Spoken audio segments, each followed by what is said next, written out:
President of the United States, Joe Biden.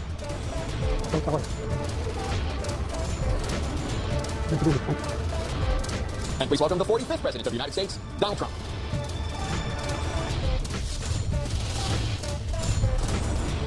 Gentlemen, thanks so much for being here. Let's begin the debate, and let's start with the issue that voters consistently say is their top concern, the economy. President Biden, inflation has slowed, but prices remain high. Since you took office, the price of essentials has increased. For example, a basket of groceries that cost $100 then now costs more than $120. And typical home prices have jumped more than 30%. What do you say to voters who feel they are worse off under your presidency than they were under President Trump? We got to take a look at what I was left when I became president, and what Mr. Trump left me.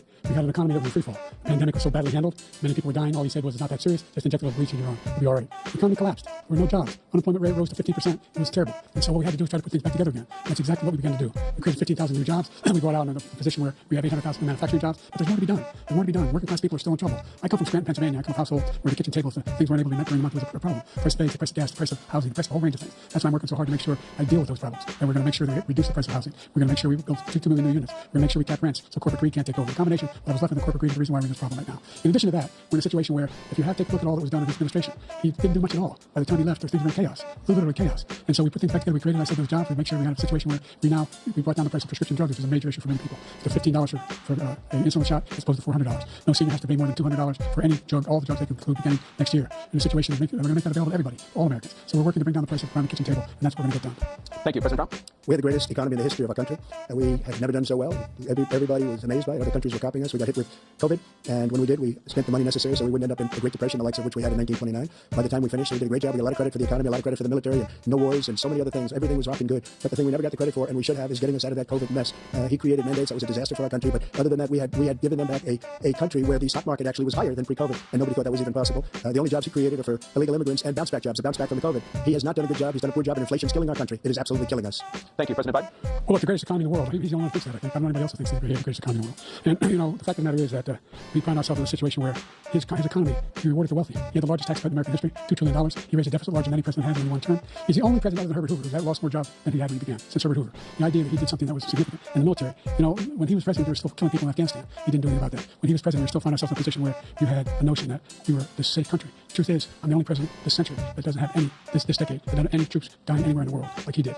President Trump, I want to follow up if I can. You want to respond to him? Well, I'm going to ask you a follow-up. You can do whatever you want with the minute that we give you. I want to follow up. You want to impose a 10% tariff on all goods coming into the U.S. How will you ensure that that doesn't drive prices even higher? Not going to drive them higher. It's just going to force countries that have been ripping us off for years, like China and many others, in all fairness to China. It's going to just force them to pay us a lot of money, reduce our deficit tremendously, and give us a lot of power for other things. But he made a statement. The only thing he was right about is I gave you the largest tax cut in history. I also gave you the largest regulation cut in history. That's why we had all the jobs. And the jobs went down, and then they bounced back, and he's taking credit for bounce-back jobs. You can't do that. He also said he inherited 9% inflation. No, he inherited almost no inflation, and it stayed that way for 14 months. And then it blew up under his leadership because they spent money like a bunch of people that didn't know what they were doing, and they don't know what they were doing. It was probably the worst administration in history. There's never been. And as far as Afghanistan is concerned, I was getting out of Afghanistan, but we were getting out with dignity, with strength, with power. He got out. It was the most embarrassing day in the history of our country's life. President Trump, over the last 8 years, under both of your administrations, the national debt soared to record highs. And according to a new nonpartisan analysis, President Trump, your administration approved $8.4 trillion in new debt, while so far, President Biden, you've approved $4.3 trillion in new debt. So former President Trump, many of the tax cuts that you signed into law are set to expire next year. You want to extend them and go even further, you say. With the U.S. facing trillion-dollar deficits and record debt, why should top earners and corporations pay even less in taxes than they do now? Because the tax cuts spurred the greatest economy that we've ever seen just prior to COVID. And even after COVID, it was so strong that we were able to get through COVID much better than just about any other country. But we spurred, that tax spurred. Now, when we cut the taxes, as an example, the corporate tax was cut down to 21% from 39%, plus beyond that. We took in more revenue with much less tax, and companies were bringing back trillions of dollars back into our country. The country was going like never before, and we were ready to start paying down debt. We were ready to start using the liquid gold right under our feet, the oil and gas right under our feet. We were going to have something that nobody else has had. We got hit with COVID. We did a lot to fix it. I gave him an unbelievable situation with all of the therapeutics and all of the things that we came up with. We gave him something great. Remember, more people died under his administration, even though we had largely fixed it. More people died under his administration than our administration, and we were right in the middle of it, something which a lot of people don't like to talk about. But yet far more people dying in his administration. He did the mandate, which is a disaster, mandating it. The vaccine went out. He did a mandate on the vaccine, which is the thing that people most objected to about the vaccine, and he did a very poor job, just a very poor job. And I will tell you, not only poor there, but throughout the entire world, we're no longer respected as a country. They don't respect our leadership. They don't respect the United States anymore. We're like a third world nation between weaponization of his election, trying to go after his political opponent, all of the things he's done. We've become like a third world nation, and it's a shame. The damage he's done to our country, and I'd love to ask him, and will, why he allowed millions of people to come in here from prisons, jails, and mental institutions to come into our country and destroy our country. President Trump, we will get to immigration later in this block. President Biden, I want to give you an opportunity to respond to this question about the national debt. He had the largest national debt of any president in a 4-year period, number one. Number two, that $2 trillion tax cut benefited the very wealthy. What I'm going to do is fix the tax system. For example, we have 1,000 trillionaires in America, billionaires in America. And what's happening? They're in a situation where they, in fact, pay 8.2% taxes. If they just paid 24%, 25%, either one of those numbers, they raise $500 billion, I should say, in a 10-year period. We'd be able to wipe out his debt. We'd be able to help make sure that all those things we need to do, child care, elder care, making sure that we continue to strengthen our healthcare system, making sure that we're able to make every single solitary person eligible for what I've been able to do with the COVID, with dealing with everything we had to do with, look, if we finally beat Medicare. Thank you, President Biden. President Trump? Well, he's right. He did beat Medicare. He beat it to death, and he's destroying Medicare because all of these people are coming in. They're putting them on Medicare. They're putting them on Social Security. They're going to destroy Social Security. This man is going to single-handedly destroy Social Security. These millions and millions of people coming in, they're trying to put them on Social Security. He will wipe out Social Security. He will wipe out Medicare. So he was right in the way he finished that sentence, and it's a shame. What's happened to our country in the last 4 years is not to be believed. Foreign countries, I'm friends with a lot of people. They cannot believe what happened to the United States of America. We're no longer respected. They don't like us. We give them everything they want, and they think we're stupid. They think we're very stupid people. What we're doing for other countries, and they do nothing for us. What this man has done is absolutely criminal. Thank you, President Trump. Anna? This is the first presidential election since the Supreme Court overturned Roe v. Wade. This morning, the court ruled on yet another abortion case, temporarily allowing emergency abortions to continue in Idaho, despite that state's restrictive ban. Former President Trump, you take credit for the decision to overturn Roe v. Wade, which returned the issue of abortion to the states. Correct. However, the federal government still plays a role in whether or not women have access to abortion pills. They're used in about 2/3 of all abortions. As president, would you block abortion medication? First of all, the Supreme Court just approved the abortion bill, and I agree with their decision to have done that, and I will not block it. And if you look at this whole question that you're asking, complex, but not really complex. 51 years ago, you had Roe v. Wade, and everybody wanted to get it back to the states. Everybody, without exception. Democrats, Republicans, liberals, conservatives, everybody wanted it back. Religious leaders. And what I did is I put 3 great Supreme Court justices on the court, and they happened to vote in favor of killing Roe v. Wade and moving it back to the states. This is something that everybody wanted. Now, 10 years ago or so, they started talking about how many weeks and how many this, and getting into other things. But every legal scholar throughout the world, the most respected, wanted it brought back to the states. I did that. Now the states are working it out. If you look at Ohio, it was a decision that was an end result. It was a little bit more liberal than you would have thought. Kansas, I would say the same thing. Texas is different. Florida is different. But they're all making their own decisions right now. And right now, the states control it. That's the vote of the people. Like Ronald Reagan, I believe in the exceptions. I am a person that believes. And frankly, I think it's important to believe in the exceptions. Some people, you have to follow your heart. Some people don't believe in that. But I believe in the exceptions for rape, incest, and the life of the mother. I think it's very important. Some people don't. Follow your heart. But you have to get elected also. And because that has to do with other things. You got to get elected. The problem they have is they're radical because they will take the life of a child in the 8th month, the 9th month, and even after birth. After birth, if you look at the former governor of Virginia, he was willing to do this. He said, we'll put the baby aside and we'll determine what we do with the baby, meaning we'll kill the baby. What happened is we brought it back to the states, and the country is now coming together on this issue. It's been a great thing. Thank you. President Biden? It's been a terrible thing, what you've done. The fact is that the vast majority of constitutional scholars supported Roe when it was decided. Supported Roe.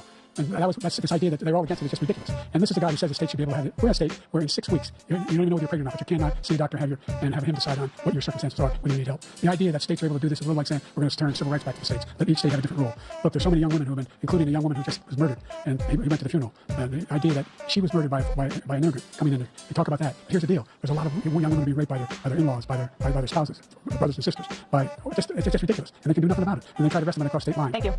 There have been many young women murdered by the same people he allows to come across our border. We have a border that's the most dangerous place anywhere in the world, considered the most dangerous place anywhere in the world. And he opened it up, and these killers are coming into our country, and they are raping and killing women. And it's a terrible thing. As far as the abortion is concerned, it is now back with the states. The states are voting. In many cases, it's frankly a very liberal decision. In many cases, it's the opposite. But they're voting, and it's bringing it back to the vote of the people, which is what everybody wanted, including the founders, if they knew about this issue, which frankly they didn't. But they would have. Everybody wanted it brought back. Ronald Reagan wanted it brought back. He wasn't able to get it. Everybody wanted it brought back, and many presidents had tried to get it back. I was the one to do it. And again, this gives it the vote of the people, and that's where they wanted it. Every legal scholar wanted it that way.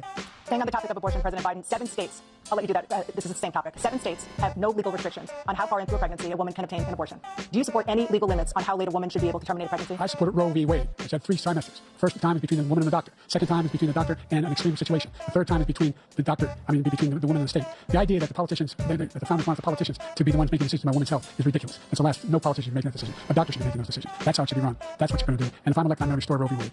So that means he can take the life of the baby in the 9th month and even after birth, because some states, Democrat run, take it after birth. Again, the former governor of Virginia, put the baby down, then we decide what to do with it. So he's willing to, as we say, rip the baby out of the womb in the 9th month and kill the baby. Nobody wants that to happen. Democrat or Republican, nobody wants it to happen. That is simply not true.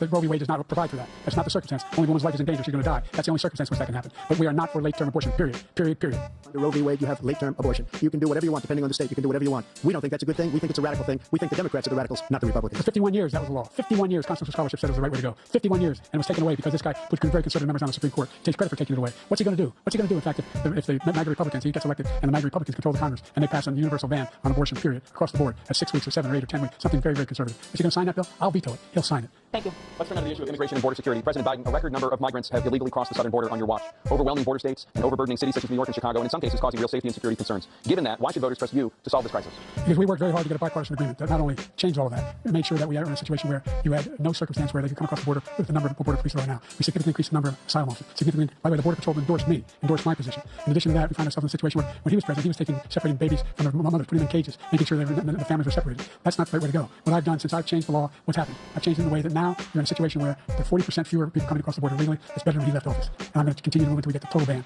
on the total initiative relative to what we can do with more border patrol and more asylum officers. President Trump? I really don't know what he said at the end of that sentence. I don't think he knows what he said either. Look, we had the safest border in the history of our country. All we had to do was leave it. All we had to do was leave it. He decided to open up our border, open up our country to people that are from prisons, people that are from mental institutions, insane asylum, terrorists. We have the largest number of terrorists coming into our country right now. All terrorists, all over the world, not just in South America, all over the world. They come from the Middle East, everywhere, all over the world. They're pouring in. And this guy just left it open. And he didn't need legislation because I didn't have legislation. I said close the border. We had the safest border in history. In that final couple of months of my presidency, we had, according to Border Patrol, who is great, and by the way, who endorsed me for president, but I won't say that. He endorsed me for president. Brandon, just stick to him. But look, we had the safest border in history. Now we have the worst border in history. There's never been anything like it. And people are dying all over the place, including the people that are coming up in President caravans. Trump. So President Biden? The only terrorist who's done anything across the border is one who came along and killed three, in his administration, killed Al-Qaeda person in his administration, killed three American soldiers. That's the only terrorist that's there. I'm not saying that no terrorist ever got through. The idea they're emptying their prisons, we're welcoming these people. That's simply not true. There's no data to support what he said. Once again, he's exaggerating, he's lying. President Trump, staying on the topic of immigration, you said that you're going to carry out, quote, the largest domestic deportation operation in American history, unquote. Does that mean that you will deport every undocumented immigrant in America, including those who have jobs, including those whose spouses are citizens, and including those who have lived here for decades? And if so, how will you do it? Just 1 second. He said we killed 3 people. The people we killed are al-Baghdadi and Soleimani, the 2 greatest terrorists, biggest terrorists anywhere in the world. And it had a huge impact on everything, not just border, on everything. He's the one that killed people with a bad border, including hundreds of thousands of people dying, and also killing our citizens when they come in. We are living right now in a rat's nest. They're killing our people in New York, in California, in every state in the union, because we don't have borders anymore. Every state is now a border. And because of his ridiculous, insane, and very stupid policies, people are coming in and they're killing our citizens at a level that we've never seen. We call it migrant crime. I call it Biden migrant crime. They're killing our citizens at a level that we've never seen before. And you're reading it like these 3 incredible young girls over the last few days.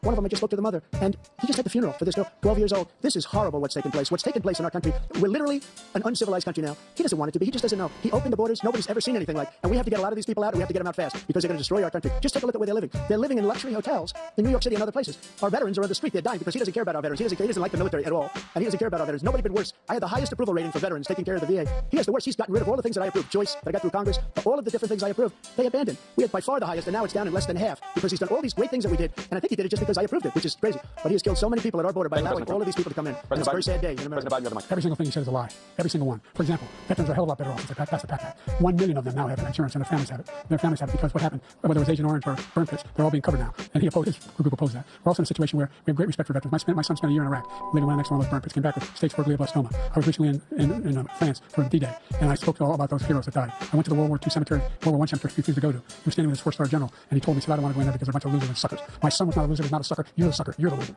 President Trump? First of all, that was a made-up quote, suckers and losers. They made it up. It was in a third-rate magazine that's failing, like many of these magazines. He made that up. He put it in commercials. We've notified him. We had 19 people that said I didn't say it. And think of this. Who would say I'm at a cemetery or I'm talking about our veterans? Because nobody's taking better care. I'm so glad this came up, and he brought it up.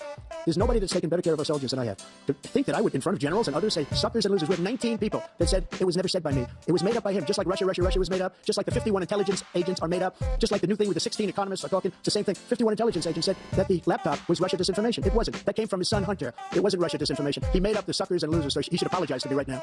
4-star General stands your side who's on your staff who said you said it. Period. That's number one. And number two, the idea that I have to apologize to you for anything along the line. We've done more for veterans than any president has in American history. And they now are in their family. The only sacred obligation we have as a country is to care for our veterans when they come home and their families and equip them when they go to war. That's what we're doing. That's what the VA is doing now. They're doing more for veterans than ever before in our history. All right, thank you so much. Topic of foreign policy. I want to begin with Russia's war against Ukraine, which is now in its 3rd year. Former President Trump, Russian President Vladimir Putin says he'll only end this war if Russia keeps the Ukrainian territory it has already claimed and Ukraine abandons its bid to join NATO. Are Putin's terms acceptable to you? First of all, our veterans and our soldiers can't stand this guy. They can't stand him. They think he's the worst commander-in-chief, if that's what you call him, that we've ever had. They can't stand him. So let's get that straight. And they like me more than just about any of them. And that's based on every single bit of information. As far as Russia and Ukraine, if we had a real president, the president that was respected by Putin, he would have never invaded Ukraine. A lot of people are dead right now, much more than people know. You know, they talk about numbers. You can double those numbers, maybe triple those numbers. He did nothing to stop it. In fact, I think he encouraged Russia from going in. I'll tell you what happened. He was so bad with Afghanistan. It was such a horrible, embarrassing, most embarrassing moment in the history of our country that when Putin watched that and he saw the incompetence, he should have fired those generals like I fired the one that you mentioned. And so he's got no love lost. But he should have fired those generals. No general got fired for the most embarrassing moment in the history of our country, Afghanistan, where we left billions of dollars of equipment behind. We lost 13 beautiful soldiers and 38 soldiers were obliterated. And by the way, we left people behind too. We left American citizens behind. When Putin saw that, he said, you know what? I think we're going to go in and maybe take this was his dream. I talked to him about it, his dream. The difference is he never would have invaded Ukraine. Never. Just like Israel would have never been invaded in a million years by Hamas. You know why? Because Iran was broke with me. I wouldn't let anybody do business with them. They ran out of money. They were broke. They had no money for Hamas. They had no money for anything. No money for terror. That's why you had no terror at all during my administration. This place, the whole world is blowing up under him. President Biden? I've never heard so much malarkey in my whole life. Look, the fact of the matter is that we're in a situation where, let's take the last point first. Iran attacked American troops, caused brain damage for a number of these troops, and he did nothing about it. Not when he was president. Here they attacked. He said they're just having headaches. That's all it is. He didn't do a thing when the attack took place, number one. Number two, we got over 100,000 Americans and others out of Afghanistan during that airlift. Number three, we found ourselves in a situation where, if you take a look at what Trump did in Ukraine, this guy told Trump, do whatever you want, and do whatever you want. And that's exactly what Trump did. Putin encouraged him, do whatever you want. And he went in. Listen to what he said when he went in. He was going to take Kyiv in 5 days, remember? Because it's part of the old Soviet Union. That's what he wanted to reestablish. Kyiv. And he, in fact, didn't do it at all. He wasn't able to get it done. And they've lost thousands and thousands of troops, 500,000 troops. President Trump, I never said that. For 1 minute, I just want to go back to my original question, which is, are Putin's terms acceptable to you? Keeping the territory in Ukraine? No, they're not acceptable. But look, this is a war that never should have started. If we had a leader in this war, he led everybody along. He's given $200 billion now or more to Ukraine. He's given $200 billion. That's a lot of money. I don't think there's ever been anything like it. Every time that Zelensky comes to this country, he walks away with $60 billion. He's the greatest salesman ever. And I'm not knocking him. I'm not knocking anything. I'm only saying the money that we're spending on this war, and we shouldn't be spending, it should have never happened. I will have that war settled between Putin and Zelensky as president-elect before I take office on January 20th. I'll have that war settled. People being killed so needlessly, so stupidly, and I will get it settled, and I'll get it settled fast before I take office. You know, You have a minute. the fact is that Putin is a war criminal. He's killed thousands and thousands of people. And he has made one thing clear. He wants to reestablish what was part of the Soviet Empire, not just a piece. He wants all of Ukraine. That's what he wants. And then you think he'll stop there? Do you think he'll stop when if he takes Ukraine? What do you think happens to Poland? What do you think Belarus? What do you think happens to those NATO countries? And so if you want a war, you ought to find out what he's going to do, because if in fact he does what he says and walks away, and by the way, all that money we give Ukraine, weapons we make here in the United States, we give them the weapons, not the money at this point. And our NATO allies have produced as much funding for Ukraine as we have. That's why we're strong. Thank you. Moving on to the Middle East. In October, Hamas attacked Israel, killing more than 1,000 people and taking hundreds of hostages. Among those held and thought to still be alive are 5 Americans.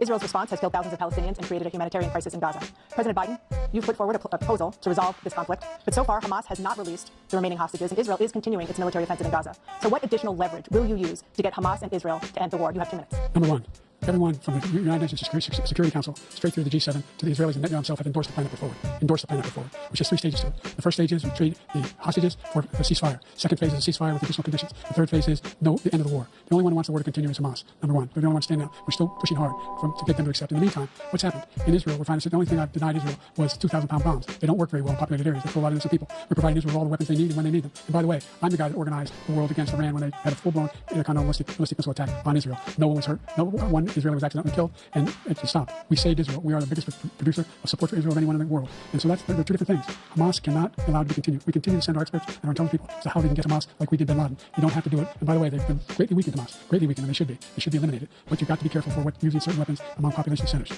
Just getting back to Ukraine for 1 second. We have an ocean separating us. The European nations together have spent $100 billion, or maybe more than that, less than us. Why doesn't he call them and say, you got to put up your money like I did with NATO? I got them to put up hundreds of billions of dollars. The Secretary General of NATO said Trump did the most incredible job I've ever seen. They wouldn't have any. They were going out of business. We were spending almost 100% of the money was paid by us. He didn't do that. He's getting all. You got to ask these people to put up the money. We're over $100 billion more spent, and it has a bigger impact on them because of location, because we have an ocean in between. You got to ask them. As far as Israel and Hamas, Israel's the one that wants to go. He said the only one who wants to keep going is Hamas. Actually, Israel is the one, and you should let him go and let him finish the job. He doesn't want to do it. He's become like a Palestinian, but they don't like him because he's a very bad Palestinian. He's a weak one. President Biden, you have a minute. I've never heard so much foolishness. This is a guy who wants to get out of NATO. You understand NATO? He's going to pull out of NATO. The idea that we have our strength lies in our alliances as well. There may be a big ocean. We're able to avoid a war in Europe, a major war in Europe. What happens if, in fact, you have Putin continue to go into NATO? We have an Article 5 agreement. Attack on one is attack on all. You want to start the nuclear war he keeps talking about? Go ahead. Let Putin go in and control Ukraine and then move on to Poland and other places. What happens then? He has no idea what the hell he's talking about. And by the way, I got 50 other nations around the world to support Ukraine, including Japan and South Korea, because they understand that this kind of dislocation has a serious threat to the whole world peace. No major war in Europe has ever been able to be contained just to Europe. President Trump, just to follow up, would you support the creation of an independent Palestinian state in order to achieve peace in the region? I'd have to see, but before we do that, the problem we have is that we spend all the money. So they kill us on trade. I made great trade deals with the European nations because if you add them up, they're about the same size economically. Their economy is about the same size as the United States. And they were no cars, no, they don't want anything that we have. But we're supposed to take their cars, their food, their everything, their agriculture.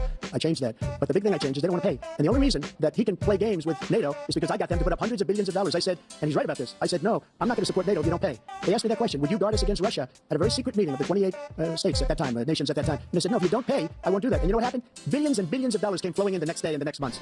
But now we're in the same position. We're paying everybody's bills. Let's turn to the issue of democracy. Former President Trump, I want to ask you about January 6, 2021. After you rallied your supporters that day, some of them stormed the Capitol to stop the constitutionally mandated counting of electoral votes. As president, you swore an oath to, quote, preserve, protect, and defend, unquote, the Constitution. What do you say to voters who believe that you violated that oath through your actions and inaction on January 6th and worry that you'll do it again? Well, I don't think too many believe that. And let me tell you about January 6th.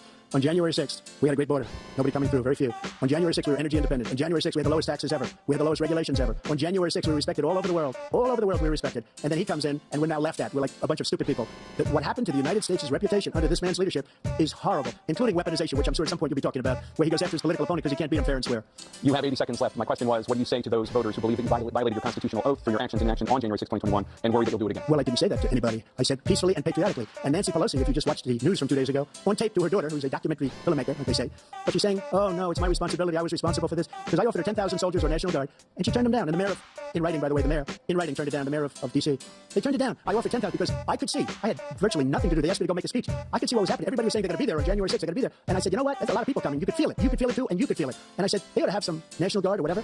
And I offered it to her. And she now admits that she turned it down. And it was the same day. She was, I don't know, she can't be very happy with her daughter because it made her into a liar. She said, I take full responsibility for January 6th.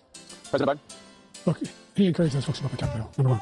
I sat in the dining room off the Oval Office. He sat there for 3 hours watching, being begged by his vice president and a number of his colleagues on the Republican side as well to do something, to call for a stop, to end it. Instead, they talked about these people being patriots and great patrons of America. In fact, he says he'll now forgive them for what they've done. They've been convicted. He says he wants to commute their sentences and say that no. He went to every single court in the nation. I don't know how many cases, scores of cases, including the Supreme Court, and they said no, this guy is responsible for doing what was done. He didn't do a damn thing, and these people should be in jail, and they should be the ones who are being held accountable. And he wants to let them all out, and now he says if he loses again, such a whiner that he is, that there could be a bloodbath. Thank you, President Biden. President Trump? What they've done to some people that are so innocent, you ought to be ashamed of yourself. What you have done, how you've destroyed the lives of so many people. When they ripped down Portland, when they ripped down many other cities, you go to Minnesota, Minneapolis, what they've done there with the fires all over the city. If I didn't bring in the National Guard, that city would have been destroyed. When you look at all of it, they took over big chunks of Seattle. I was all set to bring in the National Guard. They heard that. They saw them coming and they left immediately. What he said about this whole subject is so off. Peacefully patriotic. One other thing.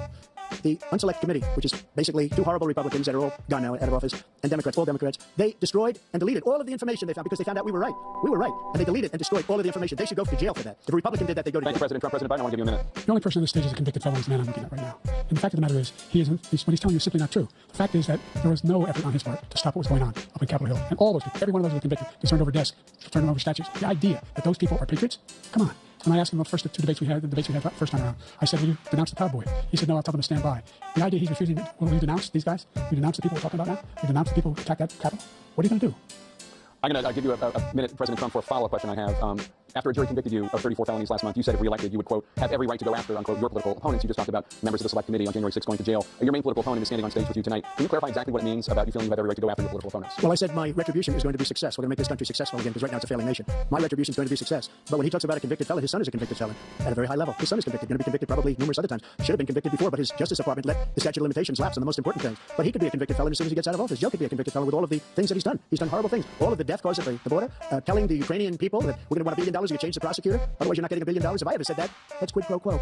That we're not going to do anything. We're not going to give you $1 billion unless you change your prosecutor having to do with the son. This man is a criminal. This man, you're lucky. You're lucky. I did nothing wrong. We'd have a system that was rigged and disgusting. I did nothing wrong. Thank you, President Trump. President Biden, you have said, I'm coming right to you, sir. Well, you want to respond? Go ahead. I'll give you a minute to respond. The idea that I did anything wrong relative to what you're talking about is outrageous. It's simply a lie, number one. Number two, the idea that you have a right to seek retribution against any American just because you're president is wrong. It's simply wrong. No president's ever spoken like that before. No president in our history has spoken like that before. Number three, the crimes that you are still charged with. And think of all the civil penalties you have. How many billions of dollars do you owe in civil penalties for molesting a woman in public, for doing a whole range of things, of having sex with a porn star on the night while your wife was pregnant? I mean, what are you talking about?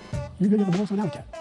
I didn't have sex with a porn star, number one. Number two, that was a case that was started and moved. They moved a high-ranking official, a DOJ, into the Manhattan DA's office to start that case. That case is going to be appealed and won. We had a very terrible judge, a horrible judge, Democrat. The prosecutor were all high-ranking Democrats, appointed people, and both the civil and the criminal. He basically went after his political opponent because he thought it was going to damage me. But when the public found out about these cases, because they understand it better than he does, he has no idea what these cases are. But when they found out about these cases, you know what they did? My poll numbers went up way up. You know that because you're reporting it. And we took in more money in the last 2 weeks than we've ever taken in the history of any campaign. I don't think any campaign has ever taken hundreds of millions of dollars came pouring in because the public knows it's a scam and it's a guy that's after his political opponent because he can't win fair and square. Thank you, President Trump. President Biden, you have said, quote, Donald Trump and his MAGA Republicans are determined to destroy American democracy. Do you believe that the tens of millions of Americans who are likely to vote for President Trump will be voting against American democracy? The more they know about what he's done, yes. The more they know about what he's done. And there's a lot more coming. He's got a lot of cases down the road coming out. He's got a whole range of issues he has to face. I don't know what the juries will do, but I do know he has a real problem. And so the fact that, did you ever think you heard any president say that I'm going to seek retribution? Did you ever hear any president say that I thought Hitler had some good ideas? What got me involved around the first place after my son had died, I decided in Iraq, because of Iraq, I said I wasn't going to run again. Until I saw what happened in Charlottesville, Virginia. People coming out of the woods carrying swastikas, like torches, and saying the same anti-Semitic bile they sang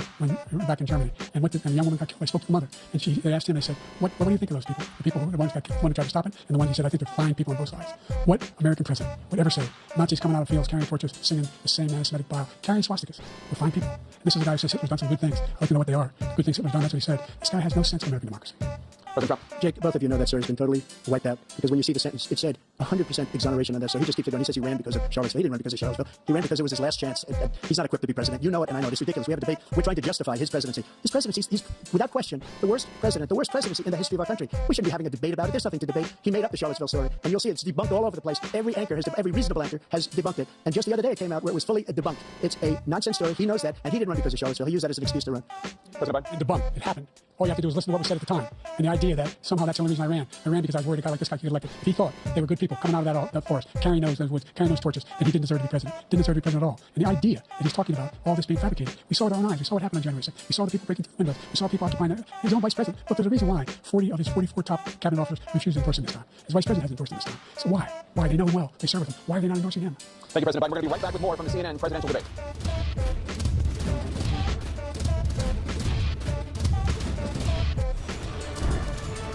Welcome back to the CNN presidential debate live from Georgia. Let's talk about persistent challenges you both faced in your first terms and you'd certainly face again in your second term. President Biden, while black unemployment dropped to a record low under your presidency, black families still earn far less than white families. Black mothers are still 3 times more likely to die for pregnancy-related causes, and black Americans are imprisoned at 5 times the rate of white Americans. What do you say to black voters who are disappointed that you haven't made more progress?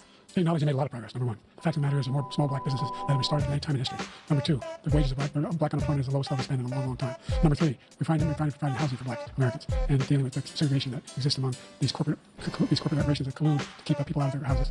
And in addition to that, we find that the impact on the choice that black families have to make relative to child care is incredibly difficult. When we did the first major piece of legislation in the past, I was able to reduce black child care costs. I cut them in half. We got to make sure we provide for child care costs. We got to make sure, because when you provide those child care protections, you increase economic growth because more people can be in the job market. So there's more to be done, considerably more to be done. But we've done a great deal so far, and I'm not letting up, and they know it. You have 49 seconds left. What do you say to black voters who are disappointed with the progress so far? I say I don't blame them for being disappointed. Inflation is still hurting them badly. For example, I provided for the idea that any black family, first-time home buyer, should get a $10,000 tax credit to be able to buy their first home so they can get started. I made sure that we're in a situation where all those black families and those black individuals provided they had to take out student loans that were ballooning, that if they were engaged in nursing, and anything having to do with volunteerism, if they paid their bills for 10 years from student debt, all the rest was forgiven after 10 years. Millions have benefited from that. And we're going to do a whole lot more for black families. Thank you, President Trump. And he caused the inflation. He's blaming inflation, and he's right. It's been very bad. He caused the inflation, and it's killing black families and Hispanic families and just about everybody. It's killing people. They can't buy groceries anymore. They can't. You look at the cost of food where it's doubled, tripled, and quadrupled. They can't live. They're not living anymore. He caused this inflation. I gave him a country with essentially no inflation. It was perfect. It was so good. All he had to do was leave it alone. He destroyed it with his Green New Scam and all this money that's being thrown out the window. He caused inflation. As sure as you're sitting there,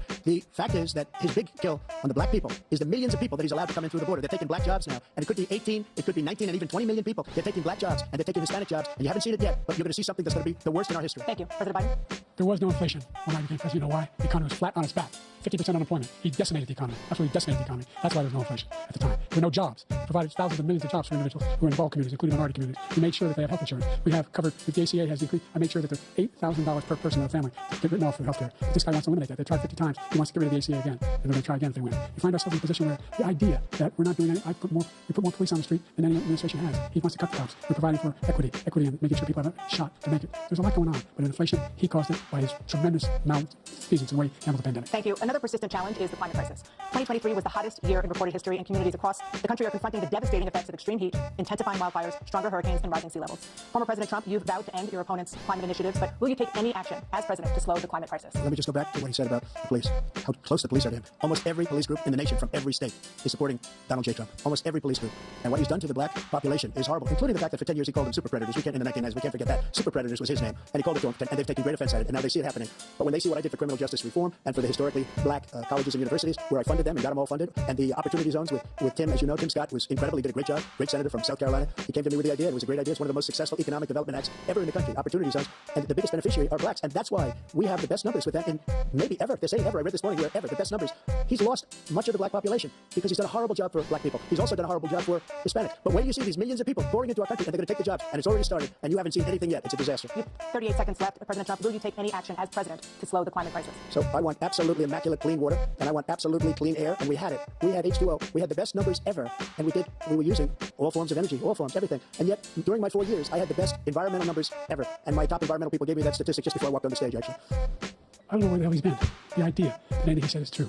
I passed the most extensive climate change legislation in history. We find ourselves, and by the way, black colleges. I came up with $50 billion for HBCUs, historic black universities and colleges, because they don't have the kind of contributors that they have to build these laboratories and the like. Any black student is capable in college of doing any white student can do. He doesn't have the money now to be able to get those jobs in high tech. We're in a situation where the idea that he is claiming to have done something that had cleanest water, he hadn't done a damn thing for the environment. He out of the Paris Peace Accord, Climate Accord. I immediately joined it because if we reach 1.5 degrees Celsius at any one point, there's no way back. The only existential threat to humanity is climate change, and he didn't do a damn thing about it. He wants to undo all that I've done.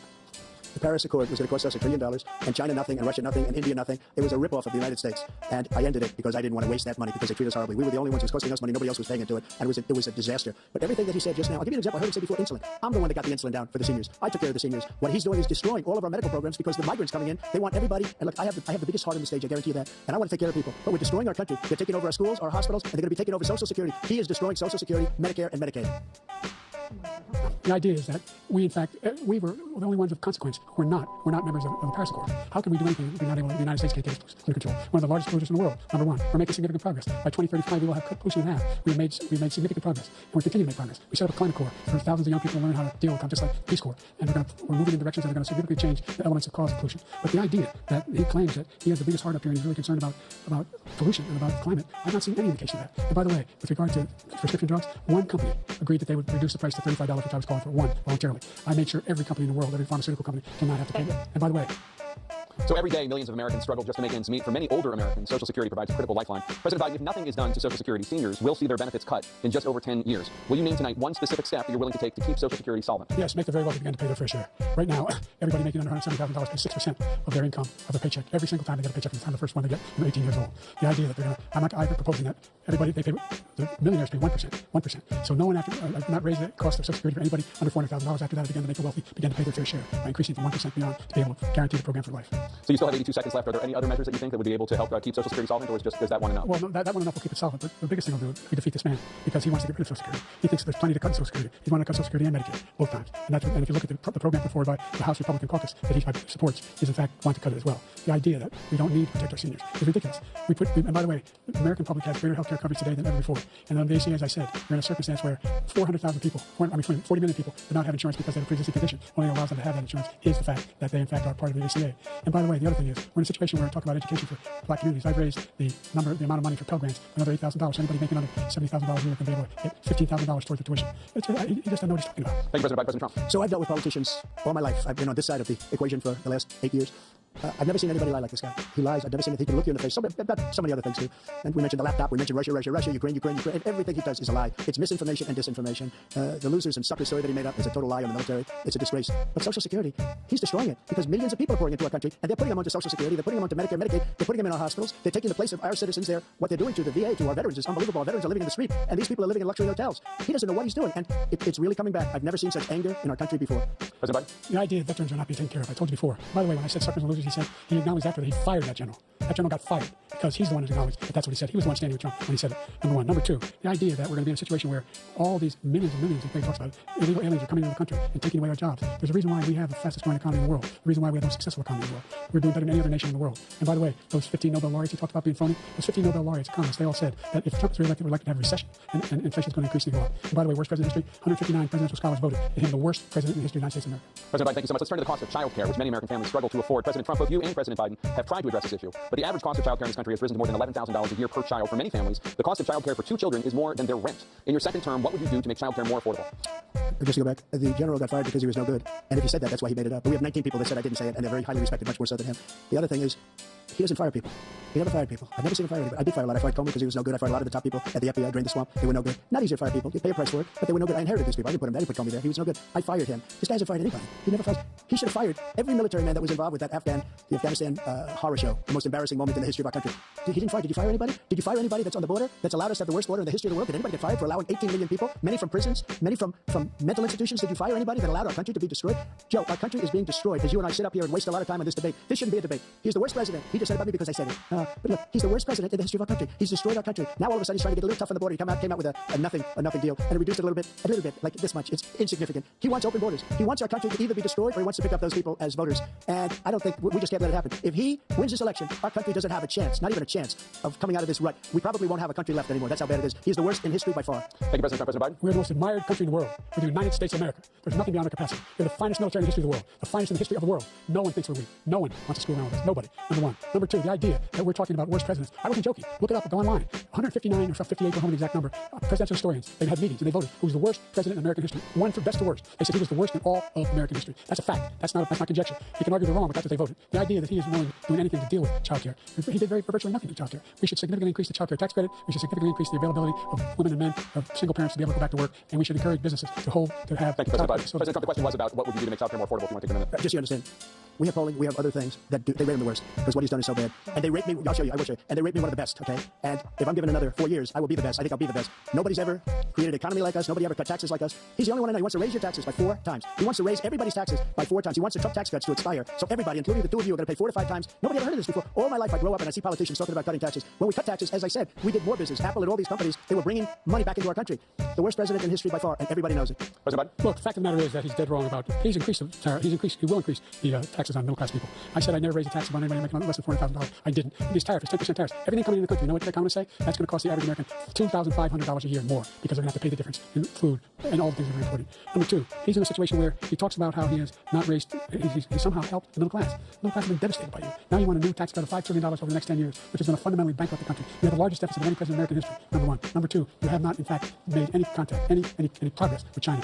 We are the lowest trade deficit with China since 2010. Thank you, President Biden. Thank you, President Biden. Let's discuss an epidemic impacting millions of Americans that both of you have made a top priority in your first term, the opioid crisis. And for both of you, the number of overdose deaths in this country has gone up. Under your term, it went up. Under your term, it has gone up. Former President Trump, despite the efforts that both of you have made, more than 100,000 Americans are dying from overdoses every year, primarily from fentanyl and other opioids. What will you do to help Americans right now in the throes of addiction who are struggling to get the treatment they need? To finish up, we now have the largest deficit in the history of our country under this guy. We have the largest deficit with China. He gets paid by China. He's a Manchurian candidate. He gets money from China. So I think he's afraid to deal with them or something. But you notice he never took out my tariffs because we bring in so much money with the tariffs that I imposed on China. He never took them away. He can't because it's too much money. It's tremendous. And we saved our steel industries, and there was more to come, but he hasn't done that. But he hasn't cut the tariffs because he can't, because it's too much money. But he's got the largest deficit in the history of our country, and he's got the worst situation with China. China's going to own us if you keep allowing them to do what they're doing to us as a country. They are killing us as a country, Joe, and you can't let that happen. You're destroying our country.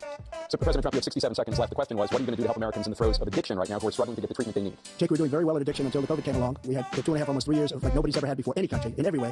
And then we had to get tough. And it was the drugs pouring across the border where it started to increase. We got great equipment. We bought the certain dog that's the most incredible thing that you've ever seen, the way they can spot it. We did a lot. And we were getting very low numbers, very, very low numbers. Then he came along. The numbers, have you seen the numbers now? It's not only the 18 million people that I believe is even low because the gotaways, they don't even talk about gotaways, but the numbers of the amount of drugs and human trafficking in women coming across our border, the worst thing I've ever seen, at numbers that nobody's ever seen under him because the border's so bad.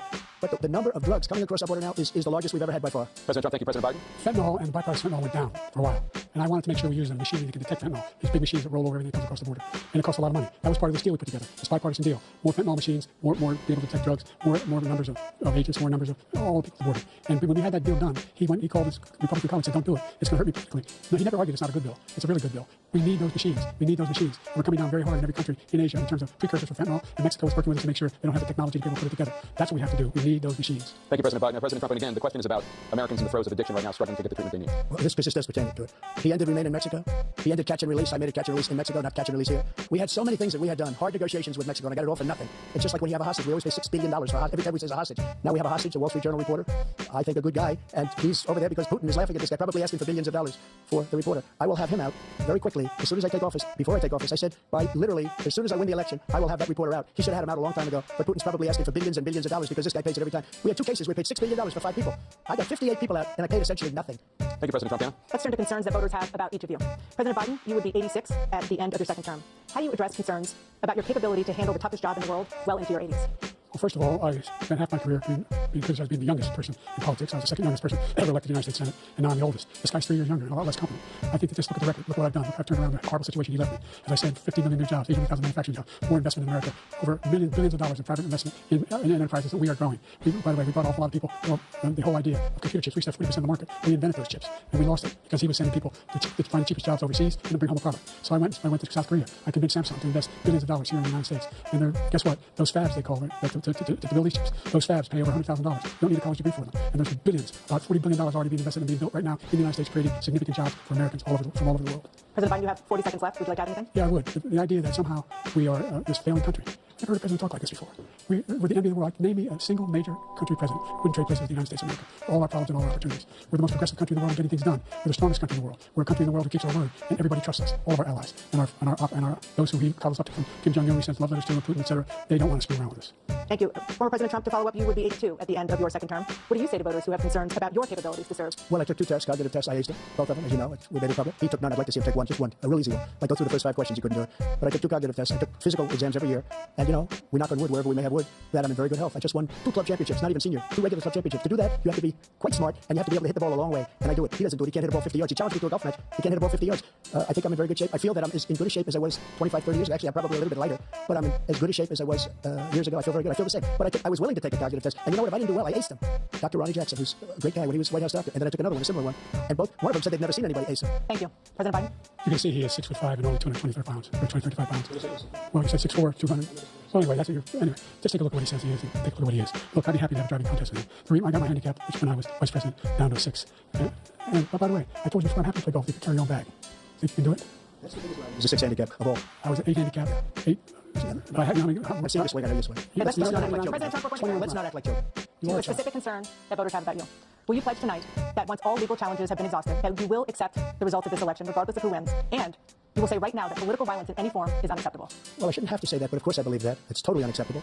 And if you would see my statements that I made on Twitter at the time, and also my statement that I made in the Rose Garden, you would say it's one of the strongest statements you've ever seen. In addition to the speech I made in front of, I believe, the largest crowd I've ever spoken to, and I will tell you, nobody ever talks about that. They talk about a relatively small number of people that went to the Capitol, and in many cases were ushered in by the police. And as Nancy Pelosi said, it was her responsibility, not mine. She said that loud and clear. But the answer is, if the election is fair, free, and I want that more than anybody. And I'll tell you something. I wish he was a great president, because I wouldn't be here right now. I'd be at one of my many places enjoying myself. I wouldn't be under indictment because I wouldn't have been a political opponent, because he indicted me because I was his opponent. I wish he was a great president. I would rather have that. I wouldn't be here. I don't mind being here. The only reason I'm here is he's so bad as a president that I'm going to make America great again. We're going to make America great again. We're a failing nation right now. We're a seriously failing nation. And we're a failing nation because of him. His policies are so bad. His military policies are insane. They're insane. These are wars that will never end with him. He will drive us into World War III. And we're closer to World War III than anybody can imagine. We are very, very close to World War III. And he's driving us there. And Kim Jong-un and President Xi of China, Kim Jong-un of North Korea, all of these, Putin, they don't respect him. They don't fear him. They have nothing going with this gentleman. And he's going to drive us into World War III. You want a World War III? Let him follow and win, and let Putin say, do what you want, NATO. Just do what you want. There's a thing called Article 5. An attack on one is attack on all. A required response. The idea. I can't think of a single major leader in the world who wouldn't trade places with the job I've done, what they've done. Because we are a powerful nation. We have wonderful things. Because of the people. Not me. It's because of the American people. They're capable of anything. They step up and need it. And right now, we're needed. We're needed to protect the world because their own safety is at stake. And again, if you want to have a war, just let Putin go ahead and take Kyiv. Make sure they move on. See what happens in Poland, Hungary, and other places along that border. Then you have a war. President Trump, as I come back to you for a follow-up, the question was, will you accept the results of this election, regardless of who wins? Just to finish what he said, if I might, Russia, they took a lot of land from Bush. They took a lot of land from Obama and Biden. They took no land, nothing from Trump, nothing. He knew not to do it. Not going to play games with me. He knew that. I got along with him very well, but he knew not to play games. He took nothing from me. But now he's going to take the whole thing from this man right here. That's a war that should have never started. It would have never started, ever, with me. And he's going to take Ukraine. And, you asked me a question before, would you do this with... He's got us in such a bad position right now with Ukraine and Russia. Because Ukraine's not winning that war. He said, I will never settle until such time. They're running out of people. They're running out of soldiers. They've lost so many people. It's so sad. They've lost so many people. And they've lost those gorgeous cities with the golden domes that are 1,000 years old, all because of him and stupid decisions. Russia would have never attacked. President Trump, the question was, will you accept the results of the election, regardless of who wins? Yes or no, please? If it's a fair and legal and good election, absolutely. I would have much rather accepted these. But the fraud and everything else was ridiculous. And if you want, we'll have a news conference on it in a week. Or we'll have another one of these in a week. But I will absolutely. There's nothing I'd rather do. It would be much easier for me to do that than I'm running again. I wasn't really going to run until I saw the horrible job he did. He's destroying our country. I would be very happy to be someplace else in a nice location someplace. And again, no indictments, no political opponent stuff, because it's the only way he thinks he can win. But unfortunately, it's driven up my numbers and driven them up to a very high level because the people understand it. Let's see what your numbers are when this election is over. Let's see. You're a whiner. When you lost the first time, you continue to appeal to courts all across the country. Not one single court in America said any of your claims had any merit, state or local. None. But you continue to provoke this lie about somehow there's all this misrepresentation, all this stealing. There's no evidence of that at all. And I tell you what, I doubt you'll accept it because you're such a whiner. The idea if you lose again, you accept anything, you can't stand the loss. Something snapped in you when you lost last time. We'll be right back with more from the CNN presidential debate, live from Georgia. It is now time for the candidates to deliver their closing statements as predetermined by a coin toss. We're going to begin with you, President Biden. You have 2 minutes. We've made significant progress from the debacle that was left by President Trump in his last term. We find ourselves in a situation where, number one, we have to make sure that we have a fair tax system. I ask anyone out there in the audience, or anyone out watching this debate, do you think the tax system is fair? The fact is that I said nobody making under $400,000 had a single penny increase in their taxes. We will not, and if I'm re-elected, that'll be the case again. But this guy has increased your taxes because of the deficit. Number one, he's increased inflation because of the debacle he left after the way he handled the pandemic. And he finds himself in a position where he now wants to tax you more by putting a 10% tariff on everything to the United States of America.